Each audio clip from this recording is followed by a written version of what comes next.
not put this conversation out just as it is, because it would involve quite a bit of editing. So it's just for members of the Empowered Women Book Club who couldn't be with us tonight. They can see it. And then I can take snippets and put it on social media, but not all of it, because it can be quite long. Okay, so who would like to kick off with the question? I have tons of questions, but I'm going to, in case, I just realized some people may not know our group. So just a quick introduction, if you don't know me already, I'm Joelle Tamraz. I am a cult survivor, amongst other things.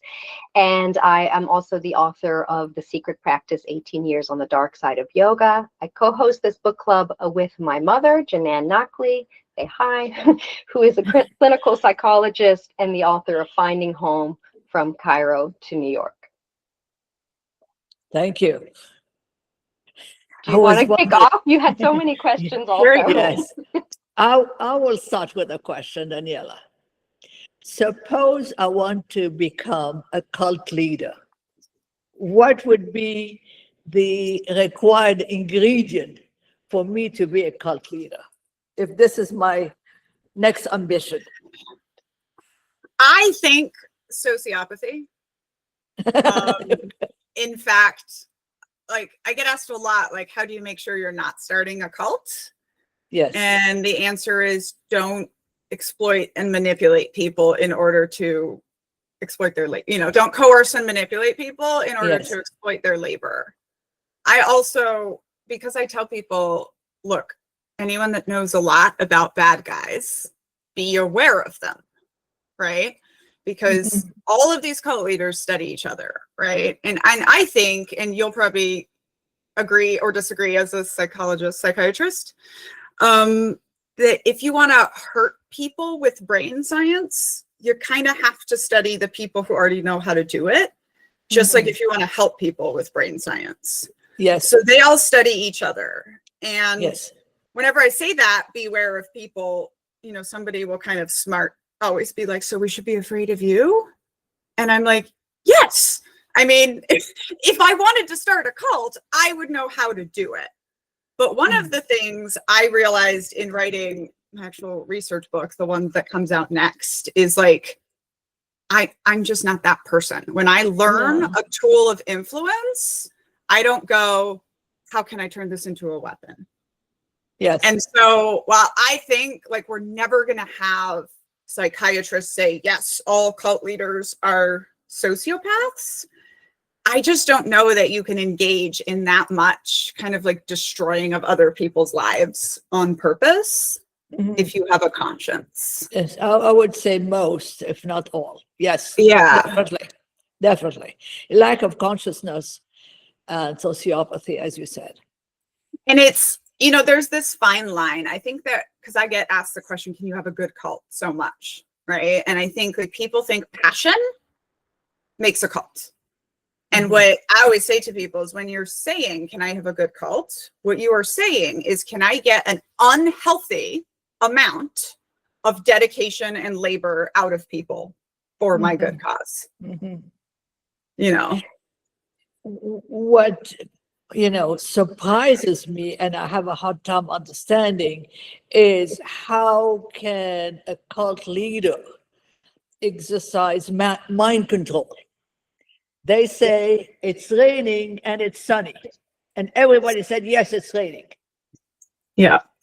The isolation is a big part of that. And I would say the isolation is the thing that has changed the most, and I think that Mormons have taught all of us that you can be still operating in the world like a perfectly normal seeming kind of like meat puppet, but still be in a completely closed system.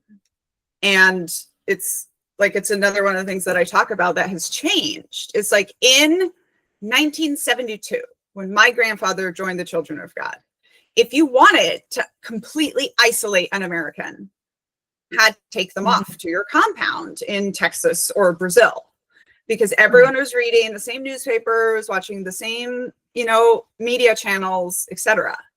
But now isolation has completely changed. And I think, honestly, I think the internet is going to be net good for killing the cults. I think the internet is kind of killing all the OG cults, like the Mormons, the Jehovah's Witnesses, like everyone that has depended on more traditional isolation. Like the internet is breaking that up. However, the internet has also created a world in which any crazy idea you want to build into a worldview, you can find someone who wants to go along with you.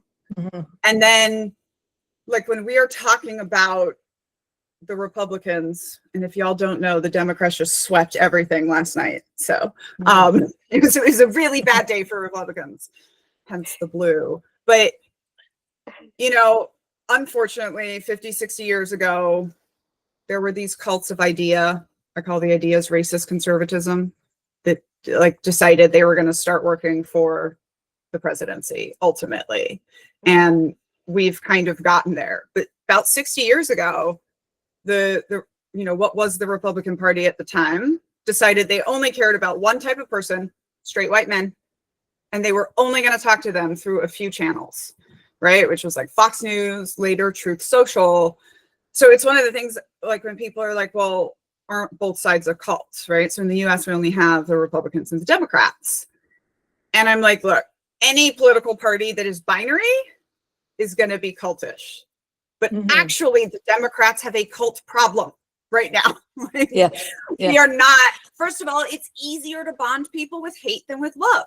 It's easier to bond people with fear than with open your arms and embrace people, right? And there's just so many messaging channels, you know, that it's not. Joelle and I and Nancy, all of us that are authors trying to sell our, I think, understand this inherently. Like, there's no just like going on one TV channel and everyone knows who you are anymore. It is, you know, everyone has their own completely different curated reality. And so so first of all, I think understanding the isolation, right? Like any version of extremism can pass in isolation. And I went into COVID prepared to watch extremism ramp up because we were all going to be isolated. That's a very strong point. And I think when you flip that around, if you're trying to keep yourself safe, I always say, like, you need to have a lot of different social connections, people with different perspectives and worldviews, and they don't all know each other. Because if you can do one thing and lose your entire social circle, that's a lot of social pressure. Does that mean I think every small town in America is a cult? Yes. Every village in the UK? It's the two things that scientists have found that make people vulnerable to cults is being a seeker, which I will always maintain is not a bad thing, and having a lack of social connections. You know, it's and that doesn't even have to be throughout your life. There's a reason that they go to college campuses to recruit people.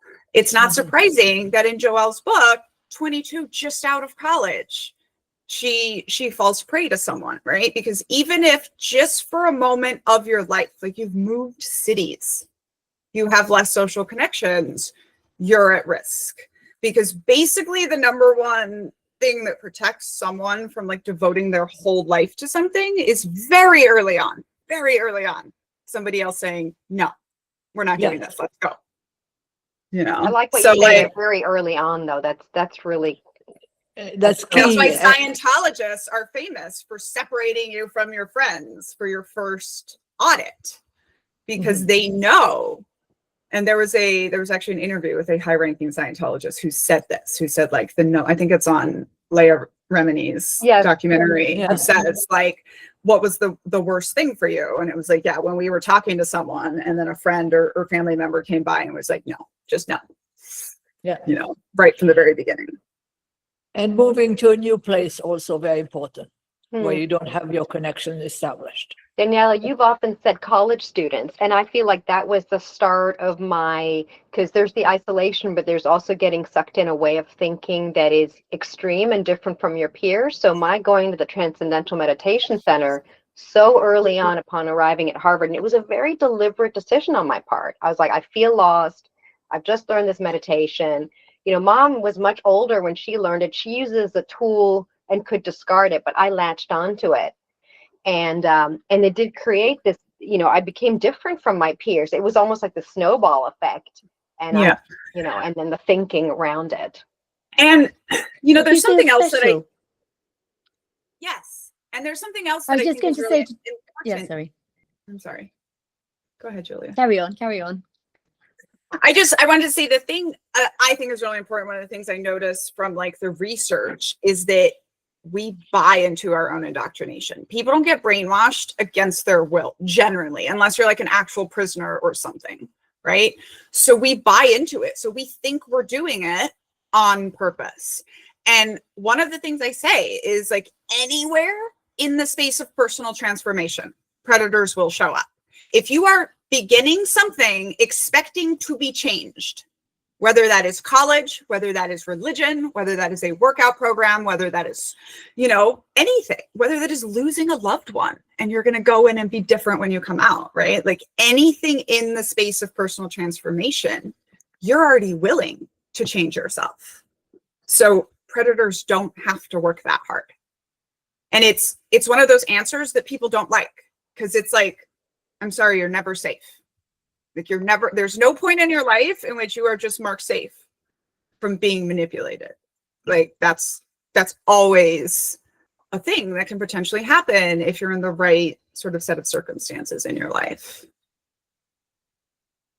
Yeah, that's good to know. I mean, even if it's frightening, but it's actually better to know. Yeah. Sorry, go ahead, Teddy. Was it you? Hi. It's really great to meet you. I love your videos. A lot of my friends talk about you, and they're like, because they know I grew up in a cult, so they're like, "Oh, did you hear of this knitting cult lady?" I'm like, "Oh, hell yeah." Anyway, just want to say that. But yeah, I grew up in the Moonies, and you know, they're very, very intertwined with the far right kind of, you know, influence and the you know what we see now these days.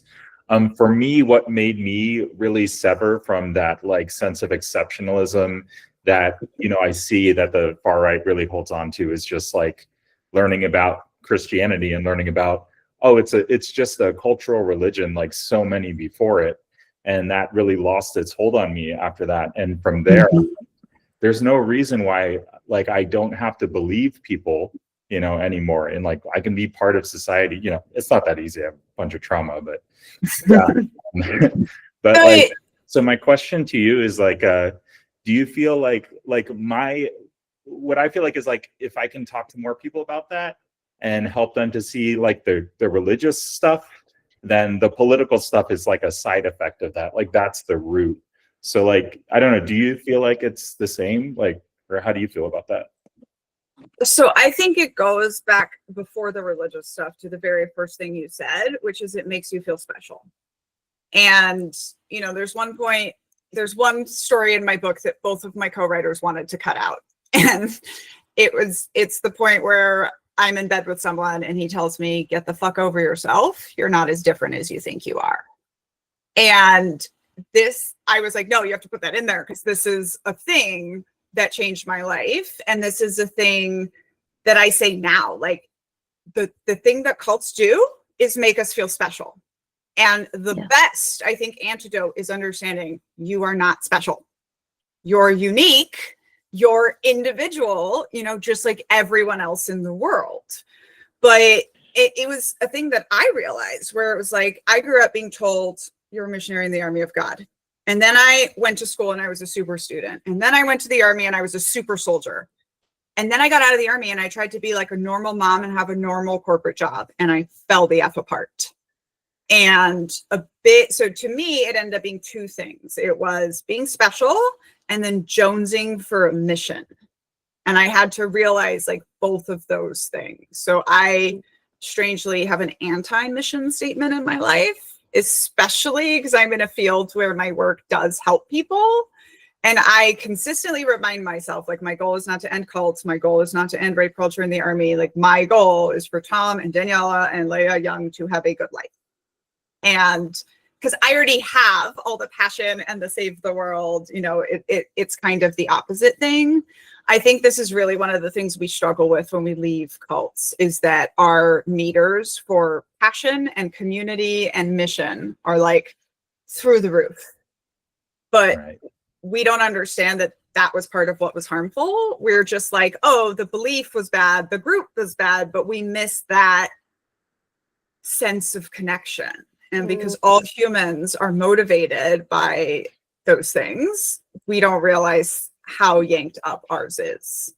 But going back to your thing, one of the things that helped me absolutely the most was hearing a cult scholar say cults are all about labor. Because I personally had been really struggling. And my personal journey was, I started reading about the children of God. Then I started reading about the Mormons.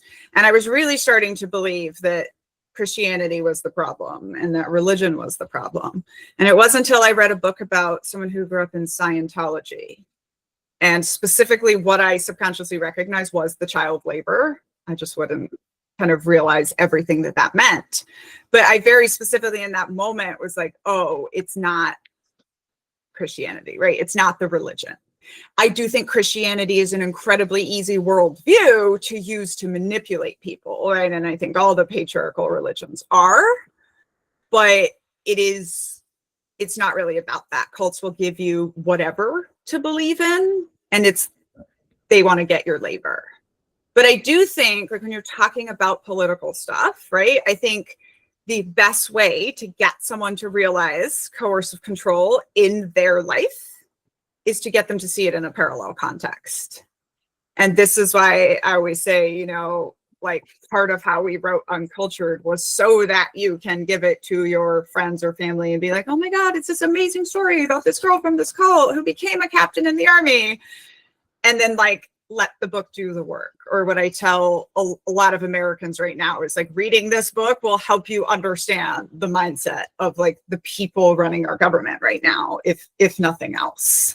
So that sort of wake up, another example is like, I never need an ex-Mormon to have realized the cult word when they pick up my book. Like they're gonna understand because they can like relate to that.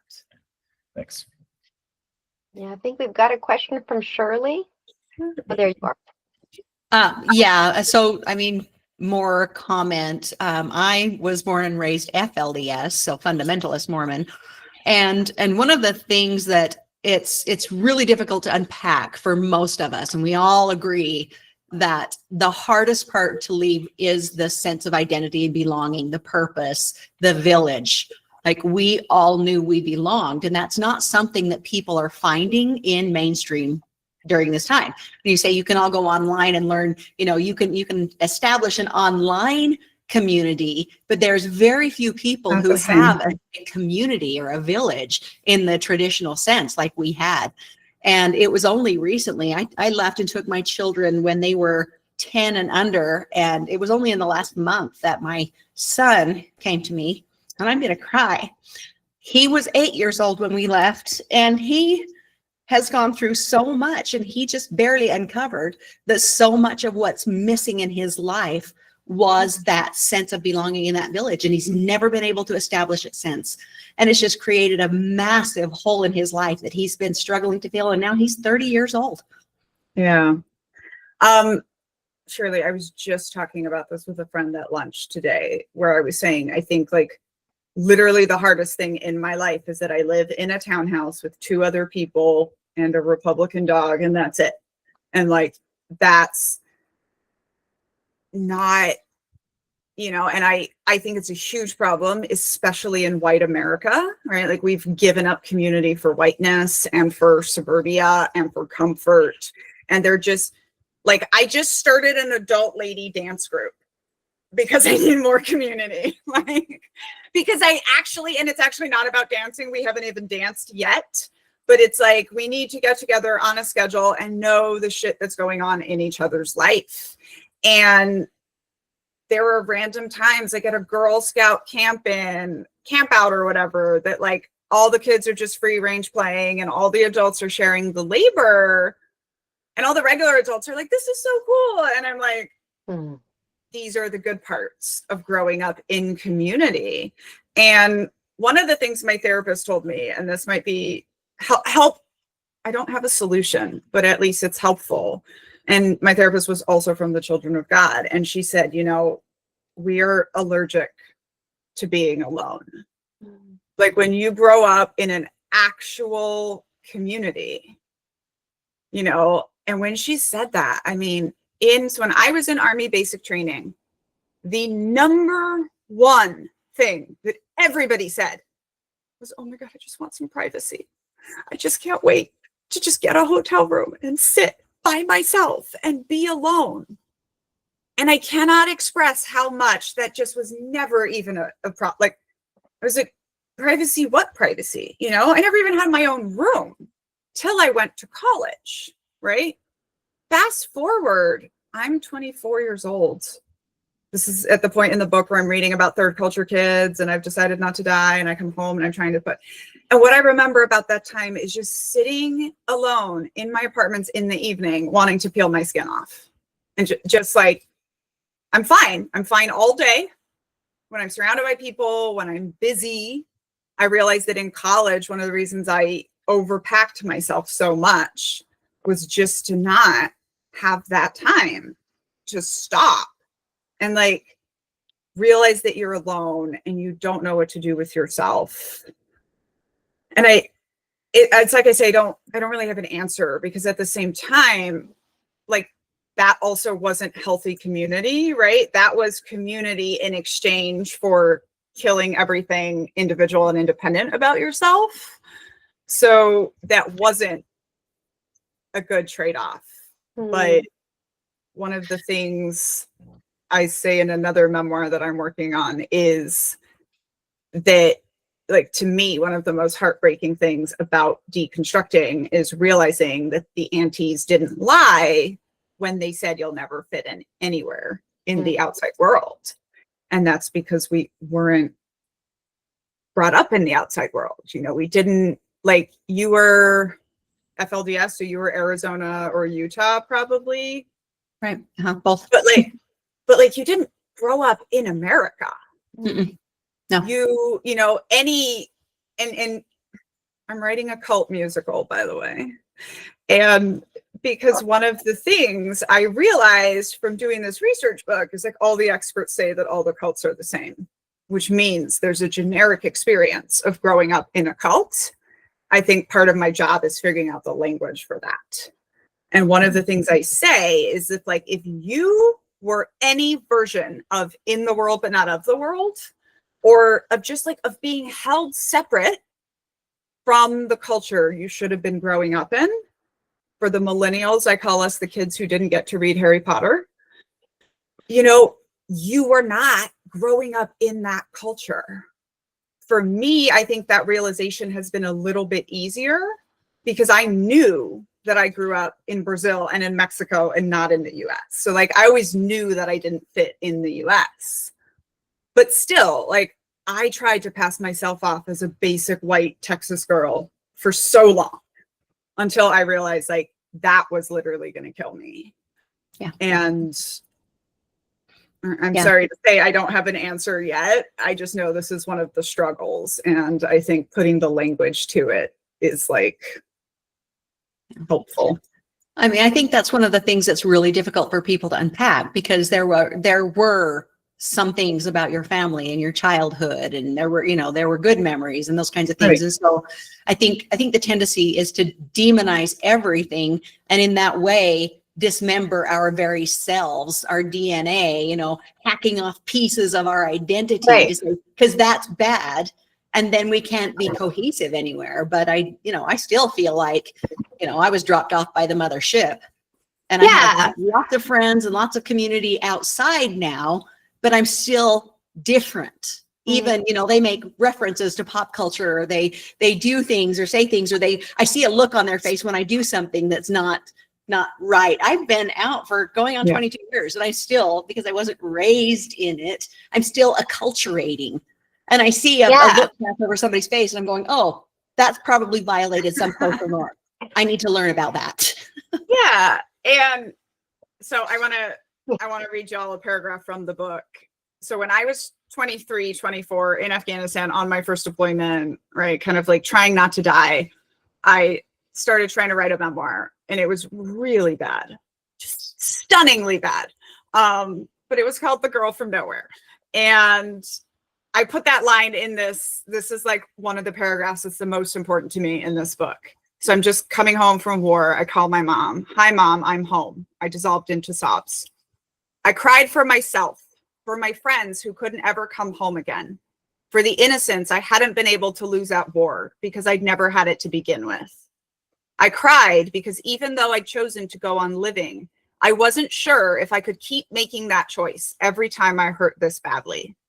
I cried because I didn't want to be an officer anymore, because I wasn't even sure I wanted to be an American these days, or if I ever had. I cried because I knew that I could easily choose to ditch it all. I could finish my army sentence, move to a beach in Brazil, and take a job teaching English, like a friend from my earliest years was doing happily. I cried because I knew I wouldn't belong there either. It would never be that simple. I cried remembering the only home I'd ever known, the Children of God communes, and its people who weren't my people anymore. I cried because I was a girl from nowhere, and all I wanted to do, like any soldier just back from war, was go home. Mm-hmm.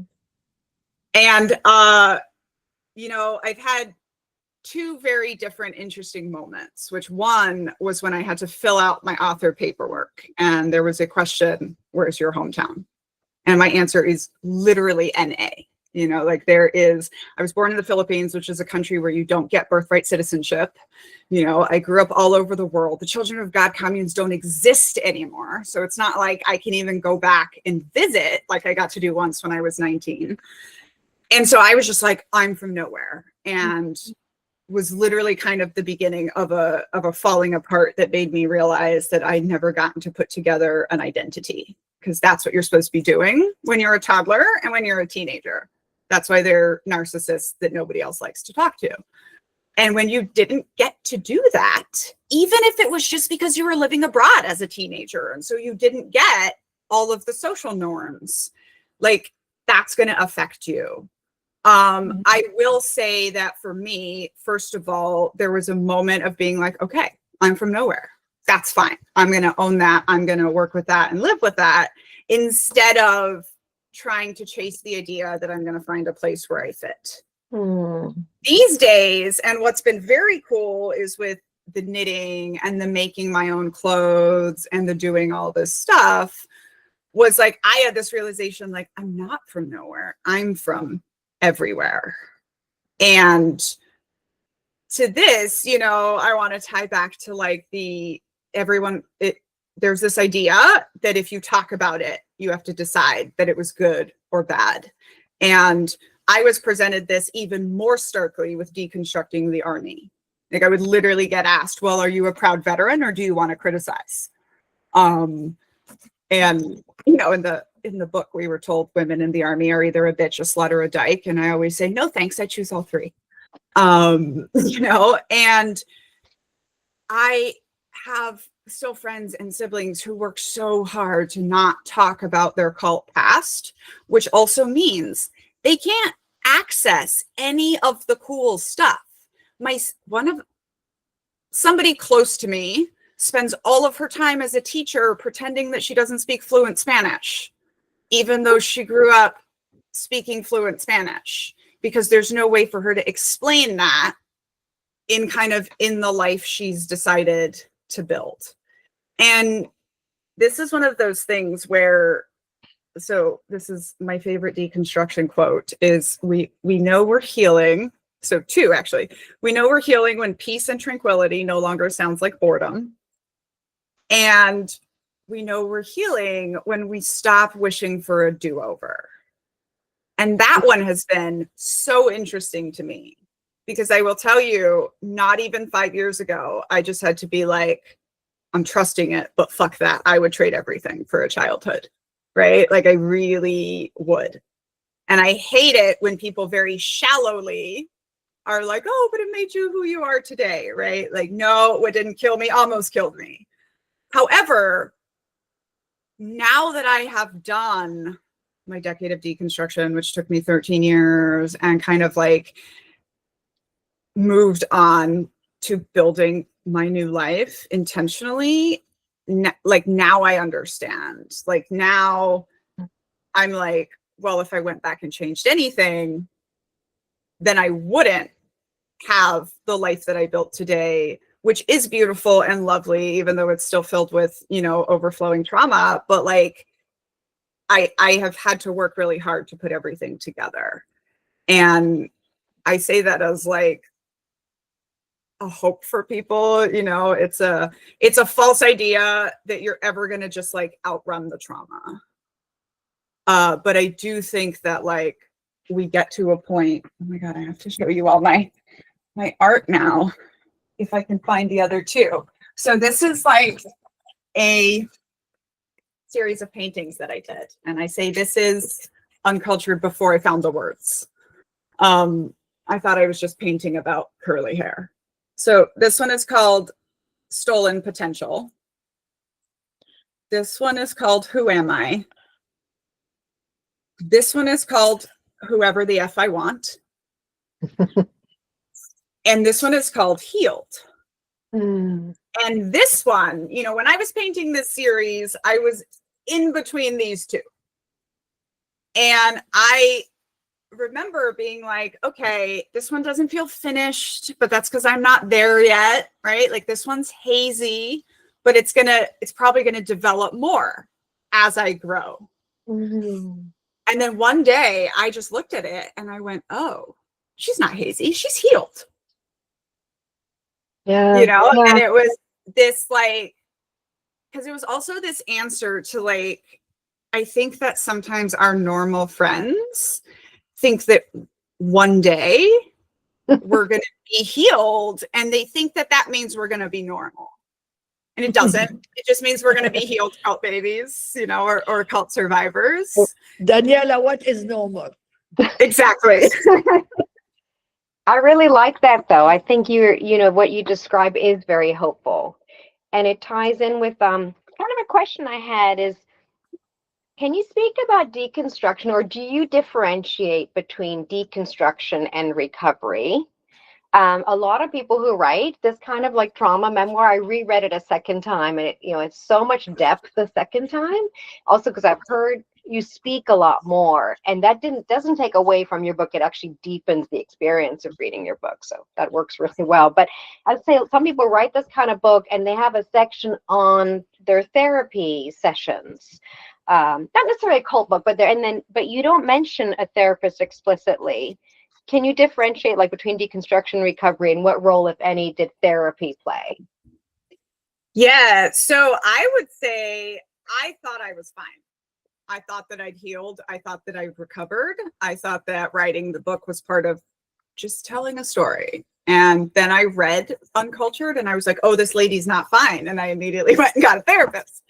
And so, and this is, I think maybe Tia Leving's book is one of the few that I know of that actually kind of shows the deconstruction process in the thing. It's not a criticism I have of the cult world, but it's like we have too many cult memoirs that are too close to what happened and that didn't show the deconstruction process. I would also say that, yes, I've had a decade of healing. I've had a decade of healing and deconstructing outside of that, but I don't know that I started healing. Like I started deconstructing when I was 22. I started really looking and pulling all of this stuff apart, but I don't think I started healing, which is to say like, not just trying to understand it, but actually dealing with the grief and the trauma and the anger and the things that I have to do and going to therapy and, just doing art, time. One of the things, I tell people all the time, don't judge yourself based on what you see of me being productive on the internet, because I've literally had a decade of healing. I mean, just because of how I got sick in the Army, I had a year and a half where I was being paid $96,000 a year to not show up to anything. And I just painted and listened to books for like a year and a half. This is when I, did this series and started realizing all of these things. And so deconstruction, I think, is a very specific thing. And I think it takes about a decade to literally deconstruct a worldview. And I kind of describe this as, if you've seen the movie Tangled, you're in a cave that's covered with rocks and it's filling up with water. And you have to literally like pick up every single rock. You have to pick it up. You have to name it. You have to put it all the way up over your head, and then you have to put it back down behind yourself. And it just takes time. It takes time to have those conversations, to read those books, to actually realize all of the things. People read my book and were like, hey, do you know you're autistic? Hey, do you know you have an eating disorder? Hey, just like realizing all of those different things. And at some point, I think it's about a decade, give or take. As I said, for me, I think I put it at about 13 years. It's like you're like, oh, most of the rocks are behind me. They're still there. They're still in the background, but like I've named them. I know that they're there, and now I can kind of go forward. And one of the things I describe is like, I have a 3-part model of leaving a cult, which is having the crack and the brainwashing, and then physically and mentally leaving. And then you have the decade of deconstruction, which starts when you start it. It's not right away. And then you have moving forward with no models or new models. Obviously, during the decade of deconstruction, you're moving forward with new models, but a lot of times you're not necessarily picking those in healthy ways. You're doing the opposite, or you're falling for the same kinds of things. Mm-hmm. So people ask me, how do you know when you're over it? And I'm like, well, for me, it's because I realize that I spend more time living in my awesome life that I built than dealing with my trauma. And that was not the balance for me like 5 years ago. I got to have a very nice, natural closure where I got a Harvard graduate degree 20 years after I graduated on my birthday. And it was like the coolest day of my life. Tom Hanks spoke. It was lovely. And that was kind of this like wrap up moment for me, also because my imposter syndrome really left me that day. But one, it doesn't always happen like that. But two, when you feel you're there, you should go make yourself some kind of big, like sort of like life celebration, because I think that's really important. And so to say that, I think deconstruction is a mental exercise that we do. And I've actually written a deconstruction workbook that comes out with Culting of America. I'm desperate for it to come out because I have to use it to deconstruct Swiftianity. But it's a mental exercise. I think deconstruction can be part of healing. And I think writing a book is a deeper level of deconstruction, but there's a lot more to healing. I totally agree. Yeah, I mean, it would help me. Sorry, go ahead. Oh, I was just going to say, my therapist says she doesn't have one client who's healing who's not doing some form of art. Yeah. So did you count writing in there, or is yes, that too of course, cerebral? yeah. Writing no, counts. Yeah. Yeah. Dancing. Yeah, I think writing can be part of healing. I think dancing can be part of healing. Yeah. I think giving yourself the time and space, right? Working on the perfectionism. Those have all been things for me. Even like raising a child and getting to be there for her, which I would describe as more like tearing open old wounds and then fixing them, I think is a important part of healing, if you choose to go that route. So there's just been so many different things, and it's probably never actually over. One of the things I realized was like, I'm still gonna be her mom when she's 30. I'm still gonna be there for her whole life and be like, why didn't I get that? Yeah. And that's, as you say, that's the trauma that like you're never not a cult baby. That's what, but because I was going to say, like, rereading the book, I was like, do you still feel angry about your lost childhood? Does that still come up for you? Like, raw I would say anger, the right? anger is the last thing that I got to. No, there was two things that I got to last that surprised me. One was realizing that I still had to deconstruct Christianity, that I am an ex-evangelical. I'm trying to use the language now of like, we are cultural Christians, you know, because that was surprising to me. That wasn't until I got back in touch with the deconstruction community and started seeing people identifying as ex-evangelicals and being like, oh, like I just thought because I walked away from religion at 15 and I never really believed it in the first place, that was fine.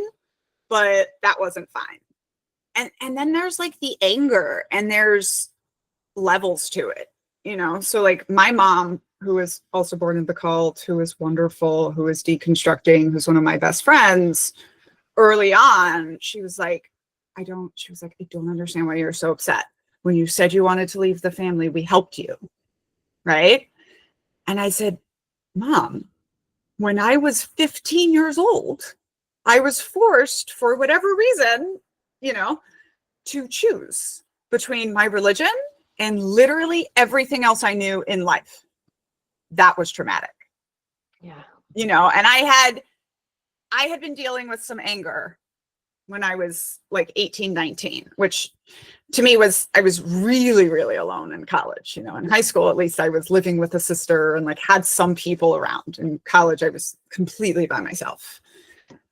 And I was dealing with some anger, but one of the things for me was like, but who can I be angry at? Like my mom was born in it. And, you know, I walked myself through like, when could she have left?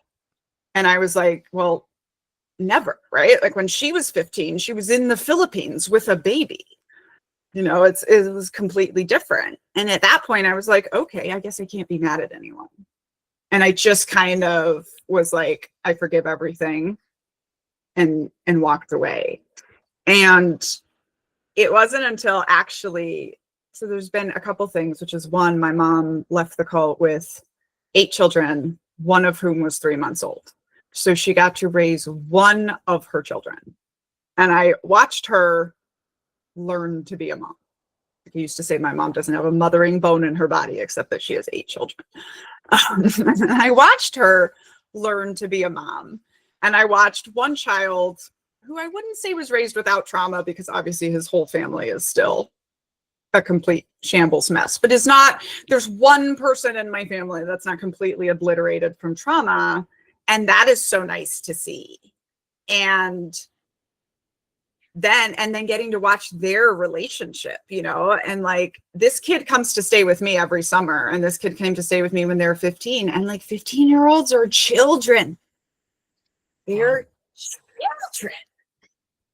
And that is kind of what made me angry. But it was like, I'm angry that I didn't get to be raised by my mom. Like, I'm angry. Like, she is such a lovely person. Like, and then that's what got me into all of the anger, and actually being able to be like, no, we were trafficked. Like, this wasn't okay. That wasn't okay. My daughter and I have a tactic that whenever we want to express our anger, we have a train nearby. So we go out to the woods and wait for the train to pass. And then we yell and scream and run around at the top of our lungs. We came up with that. And I would also say, like, right at the time that I was starting to be like, the anger is a big thing. I lost a brother to suicide, and it was a brother that I also parented. And I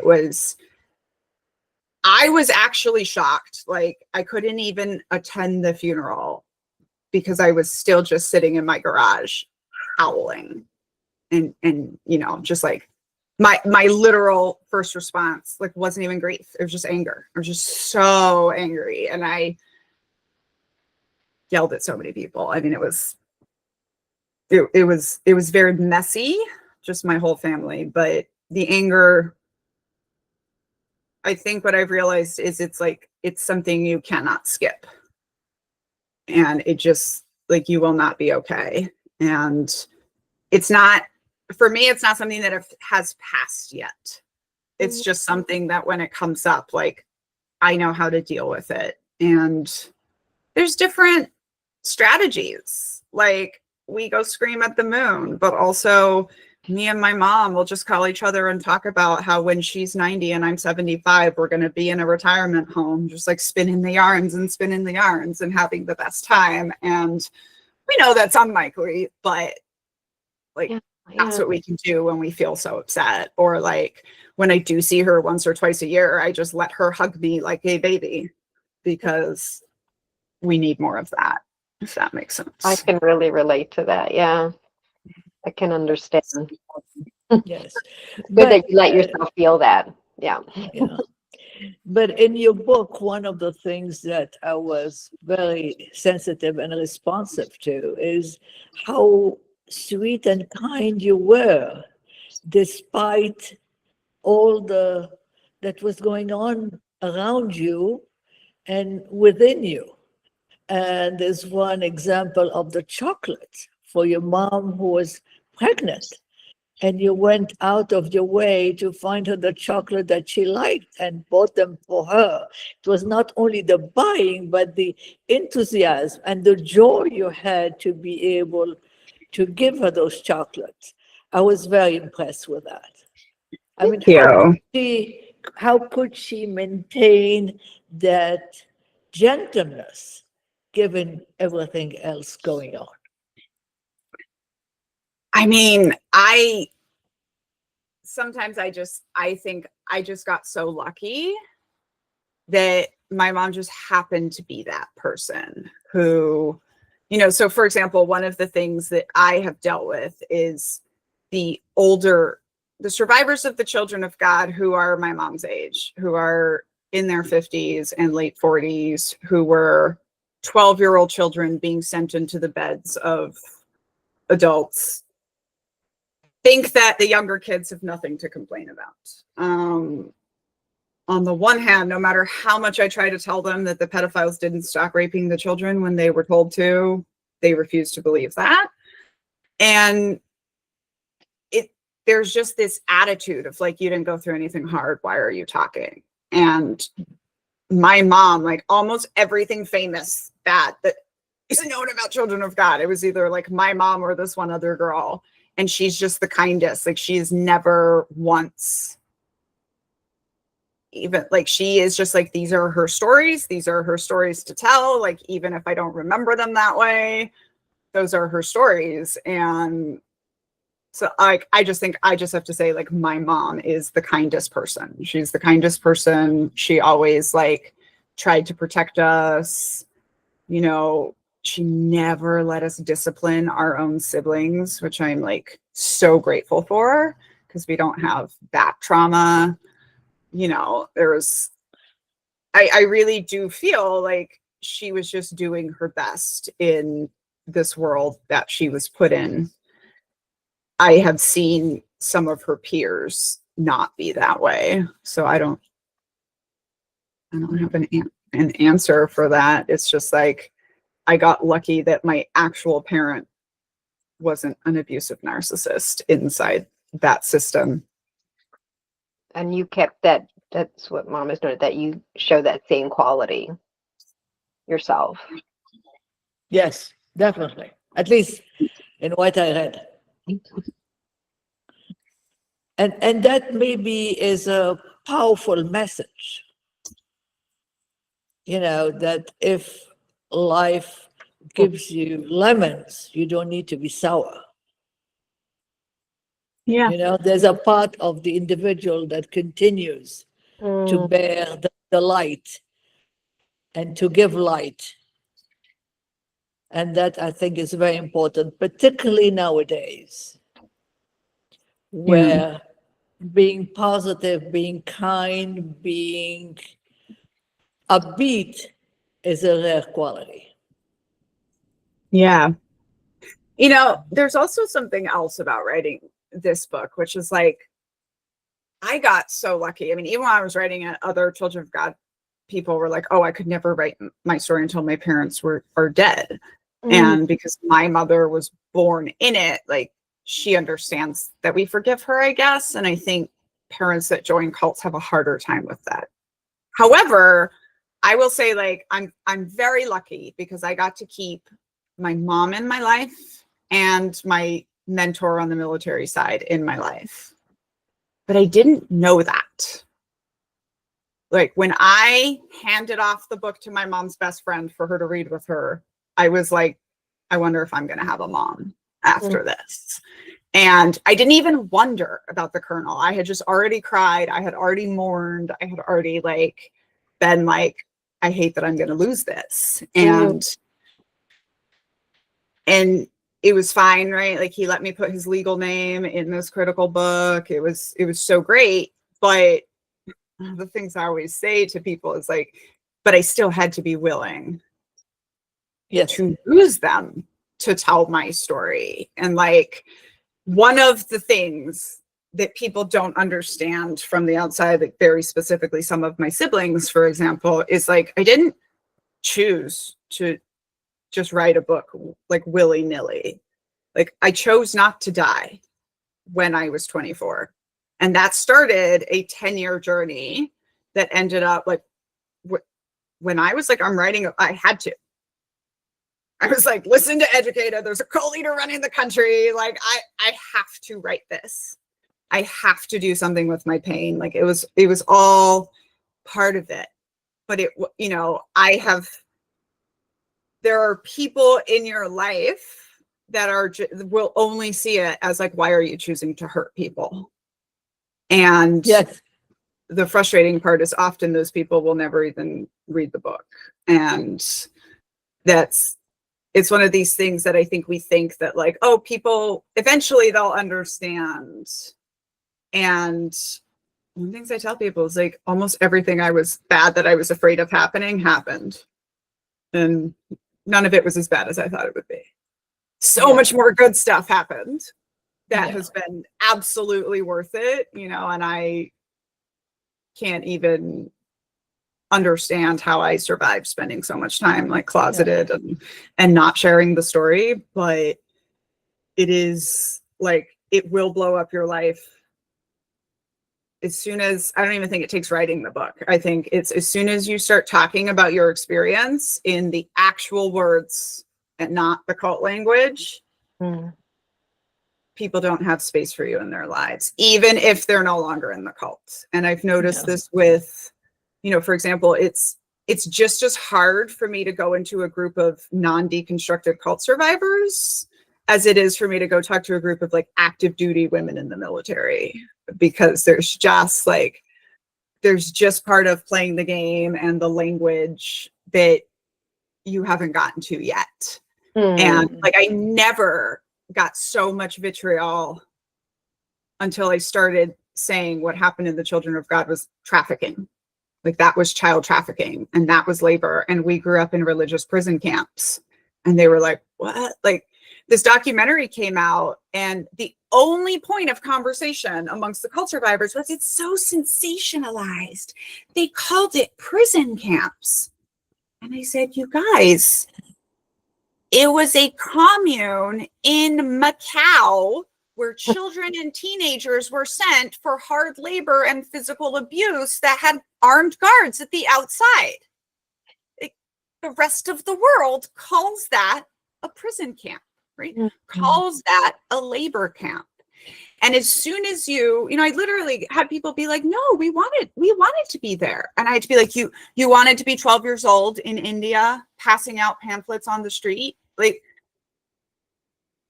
you don't even have the wherewithal to start having these conversations with people if they're not there yet with the language. And that's why the language is so important. That's why cults use so many language tricks.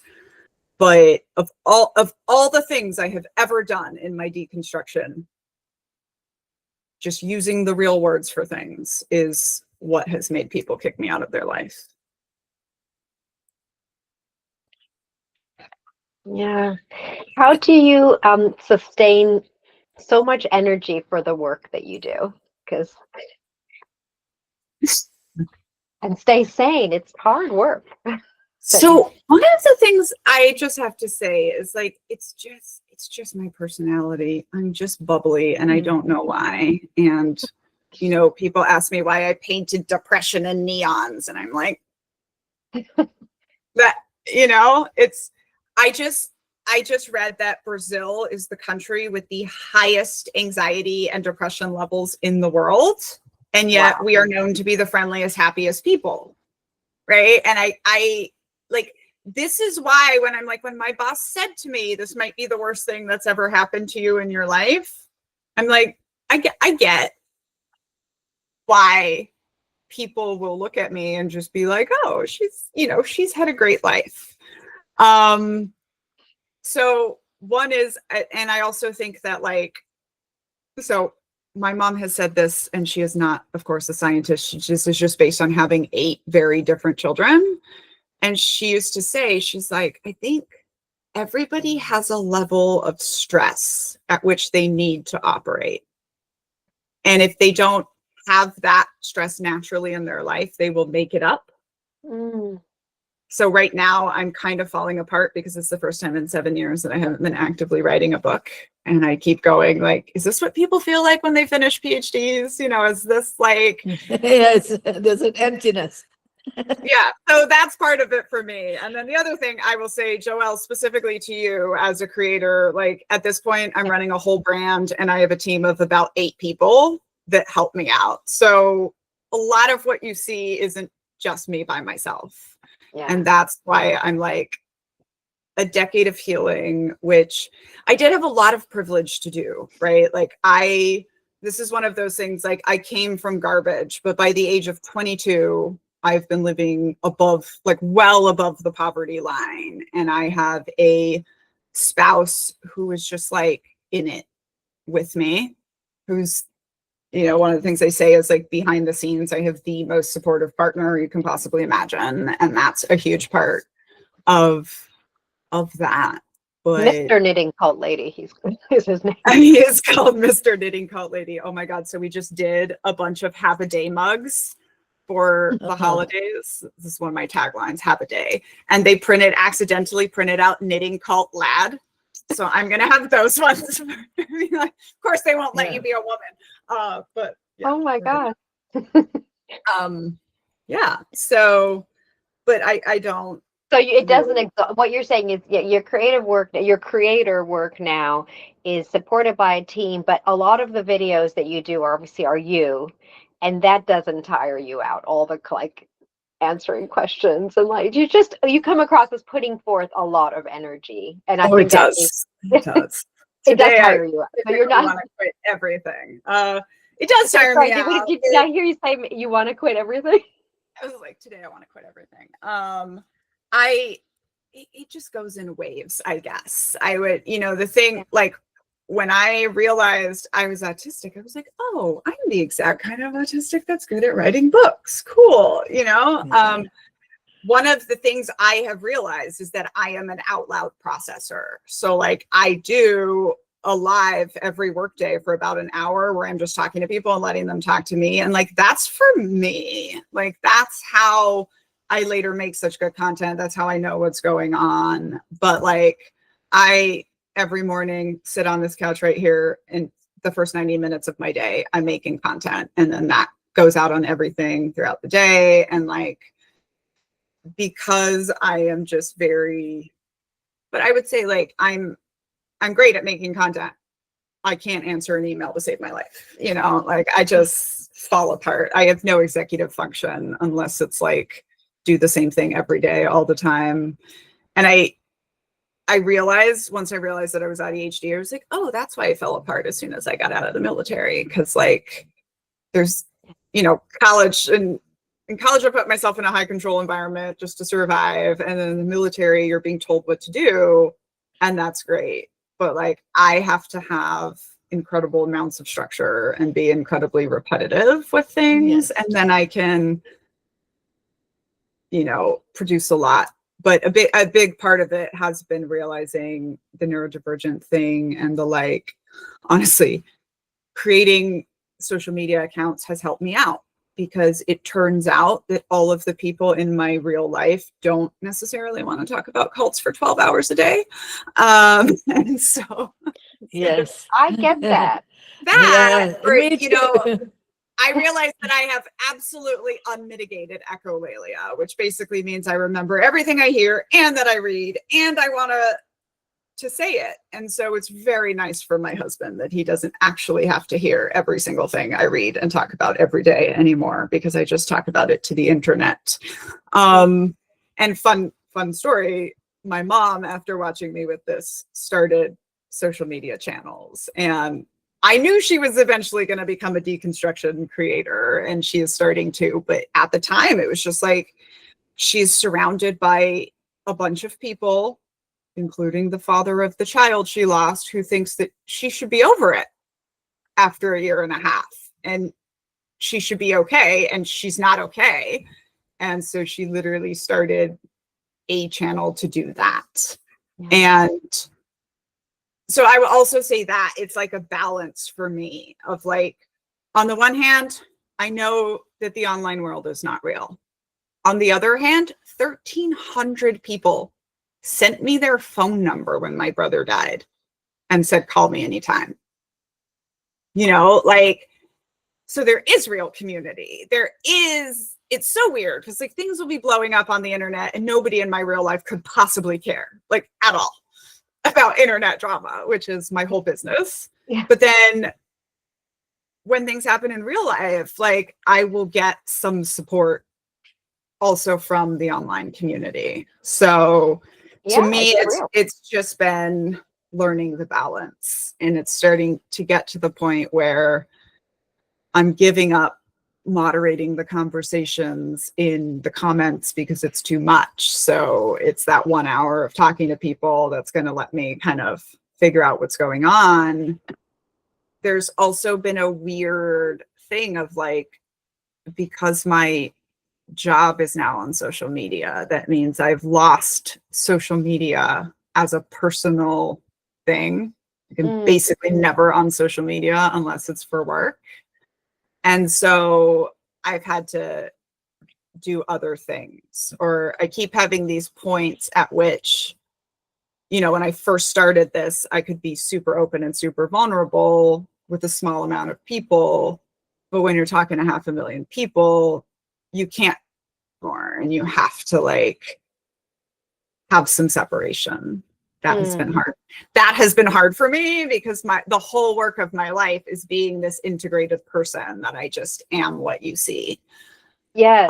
And I think that's why I really appreciated your channels that I've now, you know, been following for about 2 years, and that it is real, and it's not a lot of creators are clearly selling something, or even if it's just coaching, you know, or whatever, but it's like this created persona, whereas yours just feels like it kind of emanates from you, but it has real value, like very real value, and continues to, especially, you know, in the last year and so on. So, you know, you find like you can't be quite as vulnerable? Is that what you're saying? Like you're being a little bit less vulnerable? Is that what I just heard you say?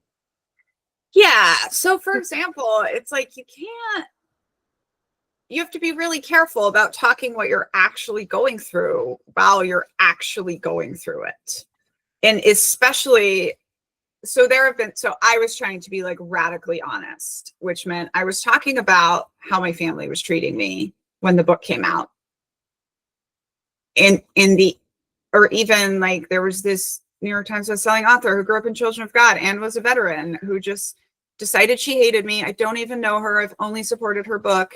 She wrote 2 essays by name, published them about me, like accusing me of stolen fat, all of this stuff. And what I learned, so it was such a ridiculous situation. And the only way to explain it is she doesn't have the time or rank in the military to understand the importance of what I did. And what I learned was there was no way to say that publicly without it sounding bad, you know, like, so it's one of those things that, and I really struggled with this with my best friend, like yelling and crying and being like, so nobody's going to know. Nobody who decides to write a memoir is ever going to get to know the real stuff that you deal with because you can't talk about it, because there's no way to talk about it. So even as I am trying to be this like radically honest vulnerable person, and I want everyone to write their stories, and I want everyone to be prepared, but like I can't talk about that for the sake of, you know, not, I don't know how to even explain it. The answer is I've just found that like you have to have separation. And one of the lines that my manager has drawn for me is like, you're only allowed to be you're only allowed to consider people your friends if you've met them in person. And like, Yes. you know, Yeah. have your certain level of secrets, your certain things that are not public. And that's been kind of interesting because I have my in-person happy hours, so I do get to meet some people, and like those get to turn into real community. But it has just been challenging of navigating the world of being a creator, especially in a space where people can hate you or be like really, really mean to you. I mean, hats off. That's all I can say. Hats off. You do an absolutely stellar job. I think Teddy said to me that you've gotten to the point where people who are not cult survivors, you know, are talking about you, and that you know that just shows that you're talking about things that are, you know, useful and helping to explain things that are going on. And you know, I share a lot of your videos at home, you know, with Trevor, and I'm like, she said not to panic. And I think that really has helped me in the last year. I mean, after you said, I'm like, yeah, you're right. Why am I panicking? So I think, you know, you're going kind of using some of, you know, the skills that have come from your life, but into now this broader context. So have you considered politics? Yes. We need authentic people. We got one in New York last night. Yes. I agree. I would say like we are, I would prefer for my other spouse to be the or, you know, for the other person in this couple to be the politician, just because I don't want to make myself, you know, I'm like, okay, I can run for Congress, but I'm going to be dressed like this and I'm going to be knitting, you know, I don't know that I haven't already like been too open and vulnerable, if that makes sense. Like, I don't know that I'm a good candidate. At the same time, my husband and I are starting to feel like we have to, you know, so we're signing up for like run for something. We are at least trying to let the Democratic Party know, especially because we live in DC, that like we are two unimpeachable, shiny, fancy veterans. We're here to help. I personally decided 2 weeks ago that I am going to host a giant angry knit-in DC on International Women's Day, March 8th, which is also the day before my mom's birthday. So I told her I'm throwing her a national stitch and bitch. Because I have been wrestling with this, like, look, all I wanted for the rest of my life was to just knit, talk to the internet, and sometimes write books. Like, that's all I want to do. I don't want to lead a revolution. I don't want to do any of that. But I've started to feel like I have to do something. So right now I'm just trying to organize and see what we can do. I don't know what's going to happen. This book is getting some attention. the culting of America, you mean? Yeah. I mean, I feel like the president's writing copy for me at this point. So, you know, it's been like, publishers, someone wanted to do a behind the book article about like how we wrote it. And I'm like, well, the biggest thing that happened is like, so I started writing this 3 years ago. And the idea was this was a book that was going to be like, hey, Americans, everything's getting really culty. All of our groups, all of our stuff, and it's getting bad and they're coming for power. And there was literally a line at the beginning that said, cults are always out for political power. And in today's America, they seem to be getting it. And then the election happened and we were on this timeline. And now it's like, I really does feel like America is this cult that we are being forced to live in right now, right? Because the cult got the White House. And this is the timeline that we're on. And Taylor Swift, I think, is the skinny white woman of the cult of America. And we're just like deconstructing all of it. But it does feel weirdly like I am so perfectly placed, you know, to the point that I'm like, I was literally born in the Philippines right as the Marcos dictatorship was falling. Then I grew up in Brazil as the military dictatorship was falling. And then I studied empire in Germany in college just for fun. And now I'm researching American fascism for a project. But it's nice feeling like all of my areas of expertise are coming into play right now. You know, just for example, all Americans are going to understand authoritarian leadership better after this. It's just sucky that we're all like learning this way. I mean, I had a thought when I was getting to the part in the book where you had the whole, what ultimately the unraveling of the whole military experience with the woman who lied, you know, who worked under you. And like, I was just thinking, if that hadn't happened, if that one episode in Daniella's like trajectory of all these difficulties and culty experience, but if that one episode hadn't happened, maybe we would be like General Mestyanek now. Like I was telling Trevor, I was like, that probably you would be like a very senior military commander. You know, do you think that's kind of what your trajectory might have been, or? I would be a lieutenant colonel right now. Like I was, so very specifically, I had been recommended to be a general's aide, which is this horrible job, but it's like, you have this horrible job, but if you do a good job, you can kind of write your ticket because now you have a general who's your friend. And they generally are choosing lieutenants and captains who are in the top 1% of their branch who they're sending. I got denied from that by said colonel, not the nice one. But it was like, I went into this deployment with my personal unit, but also the big army being like, she's a rock star.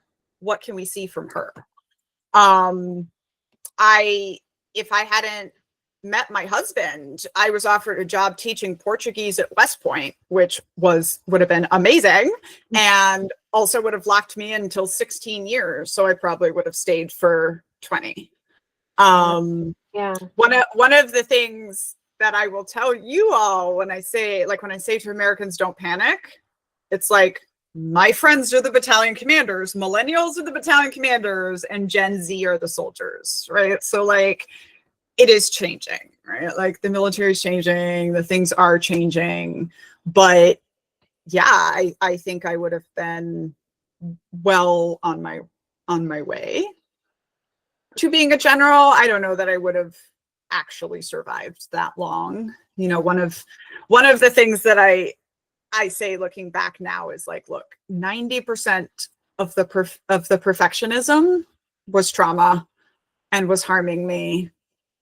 But I think 10% of it was I just recognized that misogyny, and I just wasn't like, when they were like, oh, women can't do, I was like, no, stop. Like, I'm just absolutely not going to take any of it. And I think I probably always would have pushed too hard. Honestly, the only reason I even survived for 6.5 years in the military is because I was the intelligence officer, and it's my job to be the devil's advocate and to tell my boss he's wrong and all that kind of stuff. But I will say, though, that this to me is a very good example of deconstruction, which is, so basically what happened is like I was fired, which doesn't mean you're kicked out of the military. It just means you're removed from your job and there's bad stuff in your paperwork. And even more significantly than that, because I didn't get an award, like because I don't have a Bronze Star, like this job that I had just done for 3 years, being the intelligence officer for a combat battalion, which I had done 3 years ahead of schedule as a lieutenant when I should have, it's a captain job, right? So I was put in this job well above my rank. I blew it out of the water. I was the second best intelligence officer that this commander has had in 17 years. And he was once an intelligence officer. And I did great. And it was like my job was not going to count. I was literally going to have to repeat that same job again. And I was going to go from being likely to be promoted under, they call it below the zone, like to like maybe not even make my next rank. Right. But like the second I left the Army, all my experience counted. You know, so it was like, to me, I was presented with this exact parallel to the cult, that it was like, if you will repent and do your penance, then like, okay. And these arbitrary rules. These rules. It's a match. Yeah, it's a match between the two. You know, very specifically, because I kept saying that one of the reasons I was getting out was because I wanted to be, the Army has this thing called foreign area officer, which is basically a diplomat for the military. And their requirements are kick rocks for 7 years until you're a major, and then you can apply. And I was like, that's ridiculous. And these majors and colonels and everyone whose job it is to convince you to stay in the cult was like, Daniella, you're not just going to walk into an embassy and run the joint. And I was like, no, but I could probably walk into a, you know, like an American embassy in Brazil or Brazilian embassy in America and get a job. You know, like I could use the skills that I have to make a case for myself.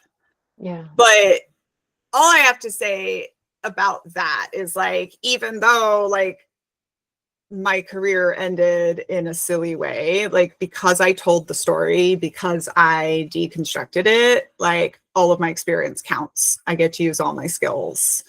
Yeah. And build it how I want to. And that is something that people try to tell you that you can't do. Like one thing will ruin your life forever. And I just... That's a strong message. Thank you for everyone, you know, here, and also all the survivors on the call. And thank you so much, Daniella, for spending this time with us. I know we're a little bit over. Julia, did you have, I saw one hand raised. I don't know if you have literally 1 minute for. I do. Yeah. I don't have anything. Oh, you didn't have it? Oh, sorry. I saw a hand raised. I just did it by mistake, sorry. I was going to say also, writing a memoir and speaking up, it's so against the rules, the tradition of how women were supposed to be.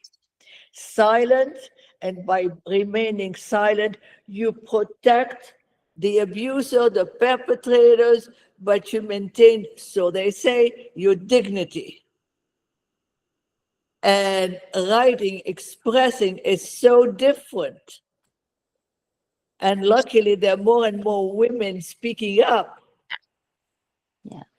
And like, let me say, when I said, you know, this all started for me. I read this book that said that people who do public speaking make more money across industry. And I was like, okay, what am I an expert on? Yeah, it's like growing up in a cult, being a woman in the military, right? And I just started getting on stages and I was like, I'm gonna talk, I'm gonna speak, I'm gonna write. And literally every single person in my life, except for this colonel, was like, don't talk about the cult. Don't talk about the cult. Nobody will take you seriously. This whole dignity thing, right? And that seems crazy now because obviously like I tied everything together well, but at the beginning I was like, no, like I'm not here to make people take me seriously as a soldier. Like I'm here to talk about the actual thing. And this is something that's been actually really important because I have the first book, the first memoir by a woman veteran that was like on the mass market, that got mass market treatment at all. And what I was told as I was going and getting my 19 rejections was, we don't do books about children of God because the abuse is too horrible. And we don't do books about women in the military because nobody reads them. And what I realized is, so first of all, like books by women in the military have generally break into two categories, which is not a criticism. It is what they are forced to do. Which is to say, either she was the first at something and the book sounds super amazing, but it sounds like it was written by the Pentagon, including when she talks about her own assault, because it's always when. Or it's a burn it all down book, but the military can be like, yeah, but she was fat, or yeah, but whatever. And like part of why I decided to blow up my life and write this book was because we had a low-ranking Mexican-American soldier who went missing, and they didn't look for her. Finally did. They found her body in 3 shallow graves. And it was kind of like the US Army's Me Too movement. Like we had this, it was just called I Am Vanessa Guillen. And I was so triggered. I was sitting in the dark. I literally called the nonprofit that I was on the board of and quit on the spot because, and I quote, "You can't stop raping and murdering us." And I was like, why doesn't America care? And then I literally just heard these rejections being like, nobody reads stories about women veterans. And I was like, oh, maybe they don't know. And I was like, somebody needs to bleed their story onto the page and actually show what it is like. And they have to get a big enough book deal or do it in a big enough way that they don't need the military industrial support. And the way I said it was like that they can do it in the shadow of the Pentagon without asking permission to protest them. And then 1 second later, I was like, oh crap, I think that's me. I think that, not for nothing, like the first thought when I heard about Vanessa Guillen was like, they would have looked for me. When a straight presenting white captain came across missing, they would have looked for me. And like, I'm from an international sex cult, right? Like nobody was coming for me. I am in no way more important, but the system assessed me as such. So all this to say is like one of the things that I have learned is that people absolutely want to read stories about women in the military. They don't want to read patriotic psychobabble. They want to read like the actual stories of what's actually going on. And it's kind of crazy that the line of "you're either a bitch, a slut, or a dyke" is like such an explosive line to civilians, because all of us have been told that. Like that's just what we have all heard.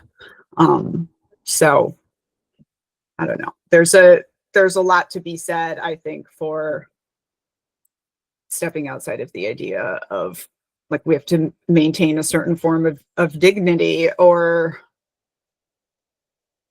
whatever to kind of like deconstruct our stories, if that makes sense. Because it's also assumed that things that happen to women are women's fault, so they bear the blame. Yeah. It's not the perpetrator, but it's the woman if it happened to her. That's part of the whole. One of my best friends, the guy who came and helped me out when I couldn't see that day, literally told me that he's sorry that I got raped, but if I hadn't been breaking the rules, it wouldn't have happened. And it's like this, it's crazy. Anyway, I was like, I don't think anyone knows what happens to the daughters of America when we disappear behind the high commune walls of the Department of Defense. Joelle, I was going to ask if you all wanted to hear a song from my musical. Oh, yes, we would love to. It's a song. So the musical is, the first half is kids growing up under religious extremism, and the second half is women veterans fighting misogyny and white supremacy and patriarchy. And it's basically, based on my life. And this is the bop of the musical. This is the song on the second half about being a woman in the Army. But I know that it's good because my cult survivors who grew up as little soldiers also relate to it. So this is a cappella and has no music, and it's just as my 10-year-old and I wrote it. When you can't say how you feel, so you say hooah and keep marching. Have a day, but up, have a day. Wake up at 4, shower in 10, shine your boots and brief your men. Double time smile, triple check form. Ma'am, you're in charge of this whole damn swarm. Salute to the major and the sergeant too. Hold in your pee, pretend you're not blue. Carry your binder, carry their grief. They say you're a leader, but who gives you relief? Ma'am, your hair is wrong. Your voice is loud. Your skirt's too long. Be firm, be soft, be calm, be fire. Be a leader the men can admire. I say have a day because I can't say help. I smile in the mirror like a regulation elf. I salute with both hands. I nod and I grin. And they never notice the panic within. They hand me the mission. They hand me the blame. They tell me to fix it, but it's always the same. I cover my fear with a bright, perfect face. A lieutenant's job is to vanish in grace. Ma'am, stand tall, don't slip. Tighten your jaw. Bite back your lip. Don't shake, don't show, don't hesitate. Smile wider, ma'am. The system's great. Have a day. Hurrah, hooray. Fake it louder anyway. Have a day. Stand up straight. The system loves you when you don't break. Every salute is a secret confession. Every word's a silent obsession. I can't breathe and I must obey. A smile's the armor they can't take away. Smile and shine, she's fine, she's fine. Keep the line, don't break, don't cry. If silence is strength, then why do I shake? Pieces you want so dripping. Have a day, hurrah, hooray. Just run faster anyway. Have a day, stand up straight. System love, don't break. You're fine, LT, you're fine. She's got that army shine. She's smiling, she's thriving. Definitely, she's not crying. I'm fine, I'm except that I'm totally not. I'm crumbling to pieces beneath every goddamn thought. I'm leading, I'm bleeding, I'm playing the part. But the cult baby motto is, I can do it.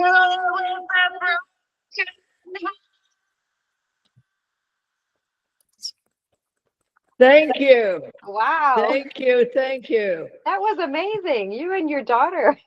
I haven't sung much since I was 10, but I'm working on it. Really good. Yeah. And her voice is like just, different to your real. I mean, she's probably 10 now or 9.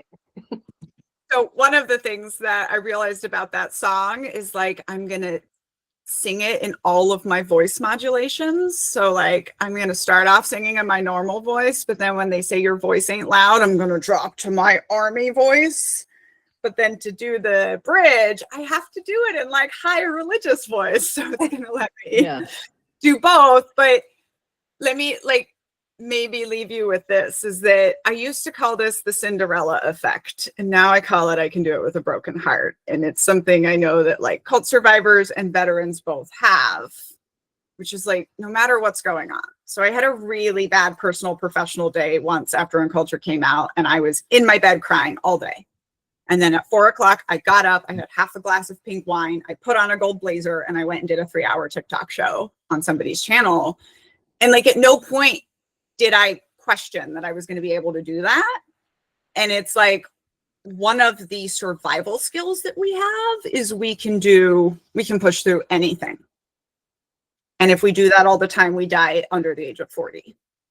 So what I leave people with is it's like masking all the time is very, very dangerous. Yeah. And part of the deconstruction and the healing is learning to not do that. But also you have that skill.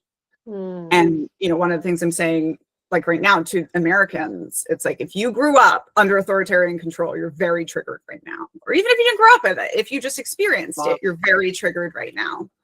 But you have the skills to get through this. And the kids who were allowed to read Harry Potter maybe don't, so like use that, be aware that what you have, like Dissociation, that's a tool, right? Masking, that's a tool. The ability to push yourself past pain, that's a tool. Just don't use it all the time. Thank you. Thank you so, so much. It's been an absolute pleasure. I'm really grateful. Thanks, Danny. Thank you to have met you. Great name, Danny. We had a few Daniellas on. Take care. Bye. Thank you so much, everybody. Bye. Thank Bye. you. Good night. Good afternoon.